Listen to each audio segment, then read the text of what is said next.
अस्सलाम वालेकुम जी, मैं हूँ उर्मिना, मैं बागी हूँ, बागी टीवी। हर मसले पे बहुत ज़्यादा हम डिस्कशंस करते हैं, बहुत सी चीज़ों पे हमारा दिमाग जाता ही नहीं, ध्यान जाता ही नहीं। एक मर्द मुजाहिद की मैंने एक कैंपेन देखी। मैं इन साहब को जानती हूँ पिछले बहुत सालों से, मैंने इनकी पीक देखी है, इनके काम की, और इनकी जो वीडियोज़ आते थे और मैं बड़ी ही इम्प्रेस होती थी कि पाकिस्तान में इस लेवल का काम होना शुरू हो गया। कैंपेन इस तरह चलनी शुरू हुई कि इवेंट मैनेजर्स, केटरिंग वाले और उनके साथ जुड़े हुए इतने लोग जो लेबर है, जो उनके साथ काम करते हैं, उनका क्या हाल है। डिटेल्स तो उन्हीं से पूछेंगे, लेकिन इस मामले पे बात होना बहुत ज़्यादा ज़रूरी है। मैं थोड़ा सा ओपनिंग उसमें ये बता दूं कि कोरोना वायरस कोविड-19 एक बहुत बड़ी वबा आई हमारी पूरी दुनिया में। इकॉनमी हर तरफ की बहुत ज़्यादा ख़राब हुई, लेकिन कुछ रुका नहीं, कुछ भी नहीं रुक रहा। आप नादरा ऑफिस के बाहर जाएं, जम्मे गफ़ीर है। आप बैंक्स में जाएं, जम्मे गफ़ीर है। हर माफिया अपने अपने पॉइंट पे काम कर रहा है। किसी प्राइवेट स्कूल ने अपनी फ़ीसें कम नहीं की। हर गंद, हर रश, सब कुछ चल रहा है। बट एक प्रॉब्लम, सिर्फ एक रिस्क कोरोना वायरस का है पाकिस्तान में, विच इज़ केटरिंग। मेरे साथ आज हैं सलमान गौरी साहब, SG इवेंट्स के नाम से सालों से ये काम कर रहे हैं। बाकी कहानी उनकी ज़ुबानी। अस्सलाम वालेकुम सर। क्या हाल है आपका? जी, हम गुड, अल्लाह का शुक्र। सर थोड़ी सी डिटेल्स कि आप कितने सालों से इस बिज़नेस में हैं? जी, मैं लास्ट 20 ईयर से इस काम में हूँ, 20 साल से इस काम में हूँ। Event management and catering, indoor and outdoor catering हम लोग करते हैं। ओके। और जैसे कि आपको पता है, कोरोना की वजह से 14 मार्च को हम लोगों का काम बंद किया गया था। हम लोगों को बंद किया गया था, रेस्टोरेंट बंद किए गए थे और बाकी सारे मामला थे। आज जून 22 या 23 एग्जैक्ट में डेट नहीं पता, लेकिन 3-3.5 महीने जी।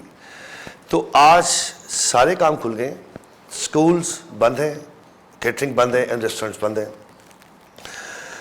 गवर्नमेंट को ये पता ही नहीं कि कितनी बड़ी इंडस्ट्री है, इसके साथ कितने लोग जुड़े हुए हैं। इस वक्त अगर पूरे पाकिस्तान में देखा जाए तो तकरीबन कोई 50 लाख लोग इससे मुतासिर हैं। 50 लाख लोगों को आप जब जाते हैं, ख़ानदानों में जाते हैं, तो तकरीबन 2.5 से 3 करोड़ लोग मुतासिर हैं इसमें। बेशक। मेरा मकसद ये था, मेरा कैंपेन चलाने का मकसद ये था कि हमें अपनी फ़िक्र नहीं, लेकिन जो गरीब लोग हैं इसमें, जो दिहाड़ीदार लोग हैं, जिसका हमारे अपने प्राइम मिनिस्टर साहब शुरू जिक्र करते थे, गरीब का क्या बनेगा। बिल्कुल। तो भाई गरीब का तो बनना, गरीब तो मर चुका है। गरीब से गरीब तर हो गया, बल्कि बेचारे का पूछने वाला कोई नहीं है। स्पेशल हमारे काम में जो वेटर्स हैं, बिल्कुल, मैं यही चाह रही थी कि क्या आपका एक पूरा इंफ्रास्ट्रक्चर है, ज़रा बताइए आपके काम में कितने लोग इन्वॉल्व होते हैं? देखिए, इसमें सबसे पहले वेटर्स हैं, सुपरवाइजर्स हैं, मैनेजर्स हैं, मार्की मालकान हैं, गोश्त वाले हैं, मुर्गी वाले हैं, सब्ज़ी वाले हैं। हज़ारों लोग इस काम से वाबस्ता हैं। हर बंदा मुतासिर है। गरीब हमेशा मुतासिर हुआ है, अमीर को कभी कुछ ऐसे ही है। जी। आज तक कभी किसी अमीर को नहीं सुना होगा कि अमीर बेचारा किसी गुर्बत से मरा, बहुत कम चांसेस है। लेकिन गरीब इस हद तक आ चुका है कि उस गवर्नमेंट को जोलियाँ उठा के बदवाएँ दे रहे हैं। उनके घर फाका कशी है, उनके घर लोग कोरोना से मरे ना मरे, इस भूख से मर रहे हैं। गवर्नमेंट को ख्याल नहीं, गवर्नमेंट पता नहीं किस उसमें है। हमने कहा था हमें एक SOPs दें, हम लोग बड़े साफ़ सुथरे लोग हैं, कारोबारी लोग हैं, SOPs के तहत काम करेंगे। और जो SOPs हम लोग इम्प्लीमेंट कर सकते हैं शादी हॉल्स पे या खुली जगह पे, वो कहीं नहीं हो सकता, किसी मार्केट पे नहीं हो सकता। तो सर जो आउटडोर केटरिंग है आपकी, जी, उसमें क्या हिसाब है? देखिए, आउटडोर केटरिंग का भी हमने इनको कहा था कि आउटडोर केटरिंग को खोला जाए। उसकी वजह के हॉल में चले फिर भी डर होगा कि एक जगह हॉल है, बंद है, वहाँ पे लोग ज़्यादा इकट्ठे हो जाएंगे तो जी ऐसे। आउटडोर केटरिंग में तो ये कि एकड़ों के हिसाब से फार्म हाउसेज है हमारे लाहौर में, बेशुमार जगह, पाकिस्तान में जगह फार्म हाउसेज जो रेंटल करते हैं। तो वहाँ पे कैपेसिटी हज़ारों लोगों की है। हम हज़ारों की कैपेसिटी भी नहीं, हम कहते हैं हमें वहाँ सैकड़ों में काम करने दें। हम लोगों को खुली जगह बिठा के सोशल डिस्टेंसिंग उनको फॉलो करेंगे और काम करेंगे। ये बहुत बड़ी इंडस्ट्री है, इसको बर्बाद किया जा रहा है। इसको प्लीज़ मैं गवर्नमेंट से रिक्वेस्ट है कि इस इंडस्ट्री को बर्बाद होने से बचाएं। और महीना अगर हम लॉकडाउन में चले गए तो लोग अपना सब कुछ बेचने को तैयार है। और ये वो इंडस्ट्री है कि जिसका सामान को खरीदने वाला नहीं है, इसका सामान कौड़ियों के मुताबिक है। बिल्कुल। मैं ऑडियंस को एक बड़े मज़ेदार बात बता दूं। इत्तेफाक की बात है, जब ये कैंपेन शुरू हुई तो मैं बड़ी इंप्रेस हुई। मैंने कहा ये इस तरफ मेरा ध्यान आया ही नहीं था। दूसरी इतनी चीज़ें सोचने वाली एक मीडियोकर इंसान के लिए इन्हीं के कैंपेन के सिलसिले में मैंने एक दिन उनको कॉल किया और मैंने कहा कि ये जो आप आउटडोर ये जो करते फिर रहे हैं काम, मैं आई ज्वाइन यू समडे। मैं काफ़ी जगहों पे गई। मैंने एक आउटडोर केटरिंग की जगह पे मैं गई, नाम आप बताइएगा। जी फारूक साहब, गोदाम में गए थे और मैंने उधर जो सामान की हालत देखी, और इतना सामान, और मुझे ऐसे लग रहा था मिट्टियों से भरा हुआ, और ऐसे लग रहा था कि शायद अब ये बोसीदा हो गया या ये फट जाएंगी चीज़ें, जो इतने इतने डिफरेंट कलर्स और क्या क्या, वो डिटेल्स तो यही बताएंगे क्योंकि इनकी वो है। उनके बारे में सर आप देखिए, आउटडोर केटरिंग का जो सामान है वो और 15-20 दिन बाद देखिए, जब आपके इवन आपके स्टूडियो में बैठे हैं, अगर स्टूडियो को आप 1 महीना ना खोलें तो उसमें एक सीलन, एक अजीब सी नो वो एक बदबू सी आनी शुरू हो जाएगी, ये जगह मट्टी से भर जाएगी। इसको जब तक दरवाजे ना खुले, हवा ना लगे, तो कोई भी जगह वो आहिस्ता आहिस्ता आहिस्ता खंडर बन जाती है। तो हमारा सामान खंडरात बन चुका है। और जो उनके साथ लोग काम कर रहे थे मेंटेनेंस, जी लोग जो काम कर रहे थे वो मेंटेन, देखिए वो सामान को मेंटेनेंस ऐसा होता है कि जब हम आउटडोर काम करते हैं तो रोज सामान जाता है, उसको एक किस्म की हवा लगती है, उसकी मेंटेनेंस ऑटोमेटिकली हो जाता है। अब उसको मेंटेन करने के लिए जितना सामान है लोगों के गोदामों पे, उसको 15-20 लोग चाहिए होते हैं, उसको रोज बाहर निकालें, कार्पेट्स को खोलें, टेंट्स को खोल के हवा लगाएं। वो आज 4 महीने हो गए हैं, 4 मंथ से ना उसको हवा लगी है, ना कोई अंदर गया, वो सामान पड़ा गल गया है। और गवर्नमेंट को बिल्कुल डीसाइजिंग हुई होगी, नौकरियों से लोग निकले होंगे, नौकरियों से लोग नौकरियों की तलाश में ऐसे हैं कि लोग जो बेचारा अगर 25,000 तनख्वाह लेता था, कहता वो कहते हैं कि हमें 10,000 दे, हम काम करने को तैयार हैं, हमें क्या बताएं। और मेरा मकसद ही ये था कि मैं खुद एक मीडियाकर घराने से हूँ, मैं खुद एक बहुत मीडियाकर आदमी हूँ। हम कोई बड़े केटर्स नहीं हैं, मैं सिर्फ छोटे केटर की आवाज़ बनना चाह रहा हूँ। बड़े केटर सर्वाइव कर जाएंगे, छोटे केटर मर जाएंगे। खुदा का वास्ता गवर्नमेंट से अपील है कि इस बारे में सोचें। ये इंडस्ट्री है गरीब, जो इमरान खान साहब बातें किया करते थे कि गरीब गरीब गरीब गरीब, यही बात मियाँ साहब जब से हम सुनते आ रहे हैं, भुट्टो से लेकर आज तक, मुझे बता दें किसने किस गरीब के लिए काम किया। सर भुट्टो से क्या, पिछले 70 साल से क्या हुआ है।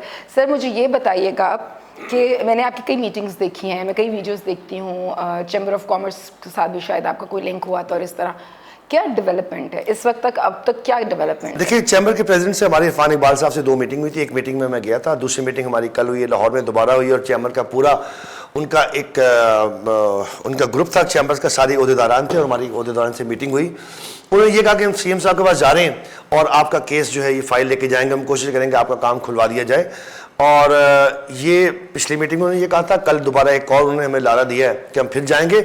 मेरा नहीं ख्याल कि हमारा काम ऐसे खुलेगा। हम लोग अगर हमारा काम नहीं खुला, हम 2 से 3 दिन का टाइम देंगे इनको। अगर नहीं खुलता तो हम नेक्स्ट वीक इंशाल्लाह एहतजाज पे करेंगे, और भरपूर एहतजाज करेंगे। और पूरे पाकिस्तान के अगर मेरे भाई दोस्त केटर हजरात मेरी बात सुन रहे हैं, तो प्लीज़ पूरे पंजाब, पूरे पाकिस्तान से, जिस दिन भी हमारे लाहौर के प्रेसिडेंट खालिद साहब अगर कॉल देते हैं, या हमारे दूसरे हमारे प्रेसिडेंट हैं मियां इलियास साहब अगर कॉल देते हैं, तो प्लीज़ रोड पे आके अपने बच्चों की रोजी रोटी के लिए आएगा। हम किसी सियासत से हमारा कोई ताल्लुक नहीं है, हमें आज खोल दें।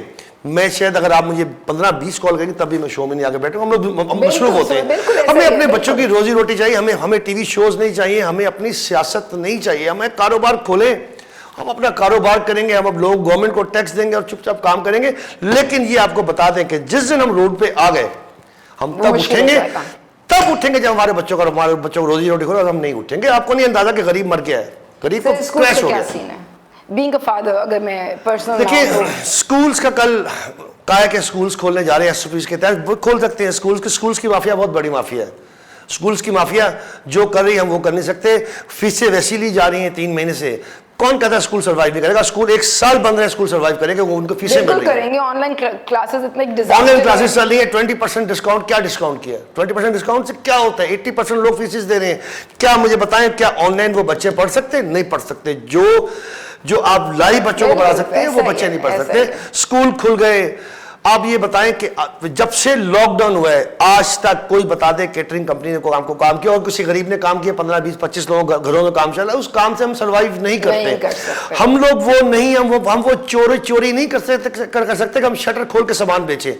लाहौर की जितनी बड़ी मार्केट है, सब जगह सामान बिका है। मालकान बाहर बैठे हैं, गाड़ियां खड़ी हैं, शटर खोल के सामान बेचा गया। कोई जनरल स्टोर, कोई डिपार्टमेंटल स्टोर अगर 4 महीने बंद रह जाए, 40 दिन बंद रह जाए, तो वो सर्वाइव नहीं कर सकते। मैं पूछूंगा उनसे कैसे, जब जब कारोबार बंद होता है तो ये हमें पता है कि इस हमें इसका कितना दुख होता है, कितनी तकलीफ है। आपका बंद कारोबार बंद कर दिया जाए, नौकरी, आपका कारोबार, किसी का भी, आपकी एक पूरा सिस्टम उसी पे जी बैकअप चल रहा है। एक पैसे के गवर्नमेंट ने इंसेंटिव नहीं दिया, हमें एक पैसे का सिर्फ बातें हैं। पैसा किसको मिला है? चीनी चोर को मिला है, आटा चोर को मिला है। हम तो भाई कारोबारी बंद देते हैं। हमें इमरान खान साहब कहते हैं भाई आपको 3-4 महीने बाद और बंद कर रहे हैं, ये आपको पैसे दे रहे हैं जो अपने लेबर को दे दें, तनख्वाहें दे दें, बिजली के चूल्हा जलता है, बिजली का बिल दे दें, हम सर्वाइव कर जाते हैं। नीचे का स्टाफ है, मैं आपको क्या बताऊं, हम आधी तनख्वाह पे लोगों को रखा हुआ है, वो बेचारे कहते हैं सर हमें निकालिएगा ना, हमें इससे भी आधी कर दिएगा, हम कहां जाएंगे।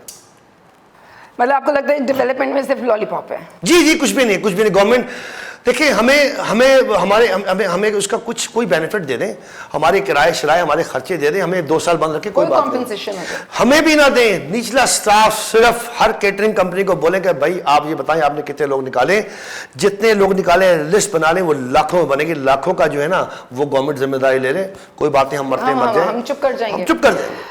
आपने सलमान गौरी साहब की बात सुनी और मैं इस मामले में खड़ी ही इसलिए हुई क्योंकि इनकी सबसे अच्छी बात थी कि इन्होंने गरीब बंदे की आवाज़ उठाई।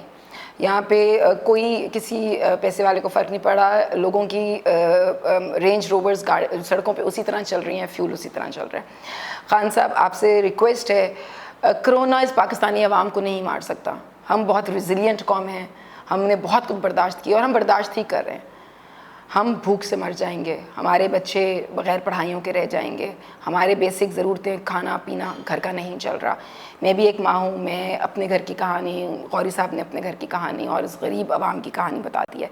और मैं आपको एक बात बता दूँ खान साहब, ये जब आपने लॉकडाउन अनाउंस किया था ना, तो एक जमात ऐसी थी जो धरने पे निकली हुई थी और उसको किसी ने नहीं रोका था। जब ये निकल आए ना, डिफरेंट डिपार्टमेंट्स, डिफरेंट फील्ड के लोग, अगर ये पूरे पाकिस्तान का केटरर ही सड़क पर आ गया तो मैं आपको बता रही हूँ ये बहुत बड़ा आपके लिए एक प्रॉब्लम होगा और इस पूरे एक मॉब को आप फिर नहीं संभाल सकेंगे। इस पे देखिए, मैं सॉरी आपकी बात काट रहा हूँ, वेरी सॉरी, क्योंकि मुझे टाइम मिला कि हम अपने दुख दर्द बता सकें। देखिए हमारे साथ जो लोग जुड़े हुए हैं उसमें सबसे पहले डीजे वाले हैं, लाइट वाले हैं, साउंड वाले हैं, फोटोग्राफर्स हैं, फूलों वाले हैं, वुडन फ्लोरिंग वाले हैं, हमारे इवेंट्स पे सोफे रखे जाते हैं वो भी रेंटल होते हैं। तो लाखों लोग सिर्फ एक कॉल के मुंतज़िर हैं। जिस दिन हमारे प्रेसिडेंट ने, जिस दिन हमारे बड़ों ने एक कॉल दी, आप देखिए इंशाल्लाह लाहौर की सड़कों में निकलेंगे और अपना हक लेके उठेंगे, क्योंकि हमें ये हक लेना हमारे प्राइम मिनिस्टर ने सिखाया, इमरान खान ने सिखाया कि धरना दे दो, बैठ जाओ। हम खुद पीटीआई का हिस्सा रहते हैं, इमरान खान की जितनी स्ट्रगल थी हमने छोटा मोटा साथ दिया, लेकिन हम लोग लाहौर की सड़कों पे, मैं और मेरे बच्चे सर्दी गर्मी धूप में निकला करते थे और इमरान खान को लेके आए। लेकिन हमें दुख है, मैं लालक जान चौक पे होती थी, जी बिल्कुल होते थे, बिल्कुल होते थे। खान साहब अलार्मिंग सिचुएशन है, प्लीज़ कुछ करें। आपका 126 दिन का धरना की कामयाबी में यही आवाम शामिल थी, हमें डिसअपॉइंट मत करें, साथ दें और दुआ यही है कि अल्लाह आपके लिए भी आसानियाँ पैदा करे और प्लीज़ इस कौम के लिए आप काम या तो सब कुछ बंद कर दें या फिर सब कुछ खोल दें। It's not happening. Thank you very much.